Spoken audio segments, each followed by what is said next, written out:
À bord du bateau Europe, un filet de pêche un peu spécial est mis à l'eau par les scientifiques de l'Ifremer. Il sert à récolter le plancton, ces animaux minuscules très utiles pour l'étude des milieux marins. L'eau va sortir au travers des mailles et au fond va rester le plancton qu'on va utiliser, qu'on va sortir pour pouvoir analyser au microscope.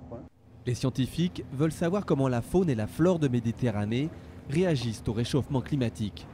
Pour cela, Eric Emery met à l'eau cette caméra qui filme à 360 degrés. Donc on la suspend et on l'envoie jusqu'au fond. De retour à bord, Tiens, viens voir des beaux poissons, quoi.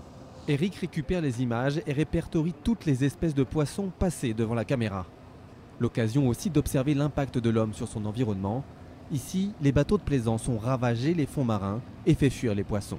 Dû aux encres, au mouillage répété et surtout des encres de grosse taille puisque c'est des gros yachts qui ont l'habitude de mouiller sur cette zone-là, quoi, devant une plage. Une présence humaine que l'expédition tente d'éviter pour ne pas fausser ses relevés. Elle se concentre donc sur les îles de Méditerranée où la trace de l'homme est moins forte. En général, elles sont éloignées, elles sont loin des centres urbains et donc elles sont plus sensibles justement aux variations liées au réchauffement climatique. C'est plus facile à voir si vous voulez et en même temps elles ont une sensibilité forte parce que la diversité est quand même en bon état encore et donc c'est les lieux dans lesquels il faut voir justement comment elles se dégradent, quoi. Première d'une série d'expéditions du même genre, la mission MedBionet mettra plusieurs mois avant de délivrer ses résultats.